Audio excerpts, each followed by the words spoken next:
Добрый день, уважаемые. Отмангөн урматтуу достор.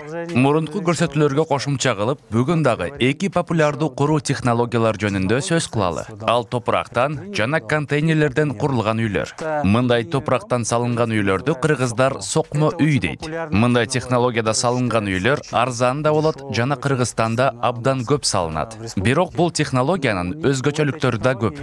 Биринчиден, абдан көп жумушту талап кылат. Салынган үйлөр бекем болбойт. Мына караңыздар, үйөлөнүп турат. Андан тышкары тамдарда чоң жана майда жаракалар кете берет. Ал эмне себептен болот? Кадимки жерди карасак, аны сугарбай койсок, жарыла баштайт. Тамдагы топурак деле ошондой өзгөртүүлөргө дуушар болот. Бирок топ кардарлар мындай үйлөр кышында жылуу, жайында салкын болот деп талашышы мүмкүн. Мен үй салкын болоору менен макулмун. Айылга чоң апама барганда аны сезгем. Бирок үй кышында жылуу дегенден алысмын. Мындай үйлөрдө тургандар билишет. От жагылбай калса, үй 2-3 сааттын ичинде муздап калат. Дагы бир өзгөчөлүгү, топуракка анын негизи борпоң болгондуктан бир нерсени бекитүү абдан кыйын болууда.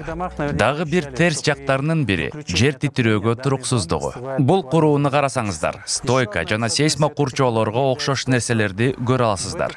Бирок жер титирегенде эле бул дубал курап калат. Бул албетте кооптуу нерсе. Мындай үйлөрдө да жашоого болот, бирок анын да өзгөчөлүктөрү бар. Биринчиден, жылуулатуу маселеси. Анан сөзсүз вентиляцияны орнотуу керек. Анткени бул үйлөрдүн тамдары темирден болгондуктан бууну өткөзө албайт. Эгерде үйдүн ичинде пайда болгон ным тамдын ичинде кала берсе, гипсокартондун же үй жасалгалоорунун суу болушуна шартты түзөт. Анан көк пайда болот. Андай болбосун десеңиздер, сөзсүз вентиляцияны орнотуңуз. Эми жылуулук обочолонуусуна көңүл буралы. Мындай үйлөрдү минвата, пенопласт, пенополистирол менен жылуулатса болот. Бирок ошондой эле чачылган көбүк менен да жылууласа болот. Эмне үчүн көбүк эң ыңгайлуу вариант десек болот? Өзүңөр байкасаңар, контейнердин бети тегиз эмес. Ошондуктан плиталанган материалдарды коюуга мүмкүнчүлүк болбойт. Эгерде үйдү туура эмес жылуулатса, конденсат көйгөйү пайда болот. Ал металдын жылуулукту өткөргөн абдан жогорку сапатына байланыштуу. Ал тез ысыйт жана тез муздайт. Үй туура жылууланбаса, үйдүн ичине от жакканда сырткы тамдан суу агып баштайт.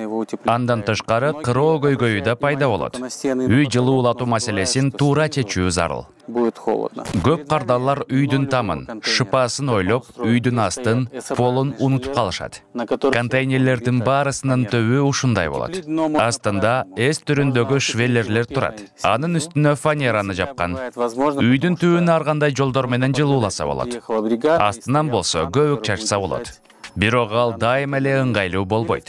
Анткени контейнердин бригадага даярдап кран менен көтөрүп туруу керек. Үйдүн полун ичинен да жылууласа болот. Биринчиден, лага салып, ортолоруна көбүк толтуруп, үстүн фанера менен жабып. Экинчи жолу менен экструдицияланган пенополистирол менен жабып, жылуулукту сактоо үчүн сөзсүз четтерин кабатташтырып, үстүнө фанера же ОСБ менен жапса болот.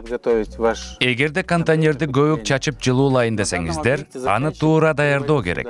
Бул объектте кардар металл ленталарын чиреткен, ага жыгач рейкаларын бекиткен. Лентанын узундугу кандай калыңдыктагы көбүк чачылаарынан көз каранды болот.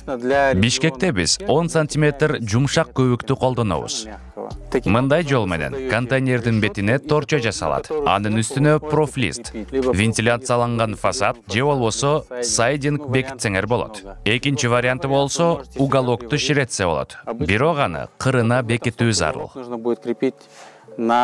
Биз контейнердин ичиндебиз. Анын негизги көйгөйү эмнеде? Ал контейнердин кууштугунда. Контейнердин бар эле туурасынан 2,5 метрден ашпайт. Ошондуктан үй дизайн маселесин чечүүгө тоскоол кылат. Эгерде сиз бир нече контейнерлерди кесип, чаптап, кошуп бириктирейин, же болбосо экинчи кабат коёюн десеңиз, анда ага бекемдөө иштерин жасоо керек. Анткени негизги температуранын ысык-суук деген айырмалыгы сырттан болот. Экинчиден болсо ансыз эле кууш аянтын азайтпайсыз.